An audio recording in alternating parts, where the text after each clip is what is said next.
My husband told me that I'm disgusting because I have done certain things in the bedroom with other guys but not with him, and he can't get it through his thick skull that I never want to do those things again. I, 25F, have been together with John, 29M, for 3 years in total, and we've had a great run so far. Even from early on I thought he could be the one, so I happily said yes when he asked me to marry him a few months ago, although wedding planning has been put on the back burner for now by the virus. I thought things were great, but suddenly, I feel like we are at a serious impasse that has made things very tense between us. With restrictions in our state winding down, we finally hosted a small get-together, which mostly included friends I had from college. I think with all the recent stress we all went a bit out and the booze was flowing freely. At one point we had a party game of sorts where the topic became kind of sexual. I don't want to get too explicit, but basically it came up whether I had ever had done it in the other hole. I didn't feel comfortable answering, but a friend of mine who was super wasted blurted out that I did it with X and Y. I was super mad that she violated my privacy like that, but didn't want to ruin the party, and we kind of laughed it off and moved on. I thought that was it, but later that night I could tell that John seemed very upset and I asked him what was wrong. We had never really discussed our history, and frankly I thought we both preferred it that way. But now John asked me very probing questions, for example how many guys I had done that with. I was reluctant, but answered honestly that it was about 8. He also asked me about some other acts I had done that I don't want to get into. Then we came to the real issue. He said he felt upset that I had butt smashing with all those guys, but refused to try it with him. It's true that he asked before and I said it's not something I want to do, which is true. I'm not sure how to explain it, but the act feels kind of degrading to me. I kind of enjoyed doing it in a wilder phase of my life because there was this appeal of trying something more taboo, but only with casual partners. But I don't want a man I love and respect so much and who respects me to do that to me. The idea just sounds completely off-putting to me.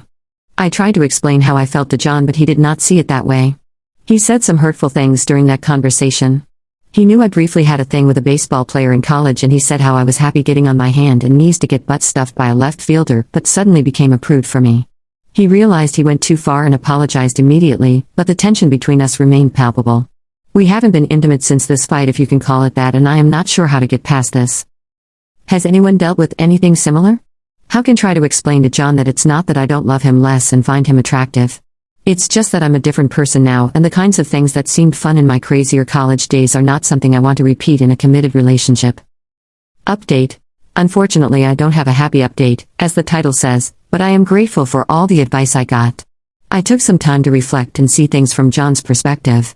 I understood how the revelation of my history may have made him question things and make him feel that I didn't value him as much as other partners, which was 100% not true and not how I wanted him to feel. I had another talk with John and said that if he wanted for us to incorporate it into our life I would be willing to give it a try, and he agreed, but not with as much enthusiasm as I expect. To be honest, I was very uncomfortable with the idea for reasons I explained in my previous post, but thought I could get over it for the sake of salvaging our relationship. The experience was awful. I thought I was okay with it, but felt this strange sadness that John was doing this to me. In the past John had been very romantic and caring, but this time he was almost robotic, when he must have seen I was feeling distressed. After he finished I went to shower and then just cried. I guess at that point I realized that our relationship was over. We had one last candid discussion to kind of put it all out there. John apologized for how he acted and basically said that without wanting to his perception of me had changed when I described my past. He said he had built up this image of me based on the person he knew, but that image kind of shattered after hearing about my promiscuity in college and how I had been more adventurous with other guys. He said he was sorry, that he tried to get over it, but somehow he just couldn't. The silver lining is that at least at the end we parted ways on a civil note. John was kind and helpful and helped me move out to a friend's apartment who had a spare room I am now renting. I would be lying if I said that I am really okay with the situation, since it's been nothing less than disorienting. This was by far the best relationship I ever had, and I am still struggling to figure out how it just kind of crumbled so suddenly. Fortunately, my friends have been very supportive and my workplace is opening up again, so at least I can take my mind off of the relationship and move on with my life.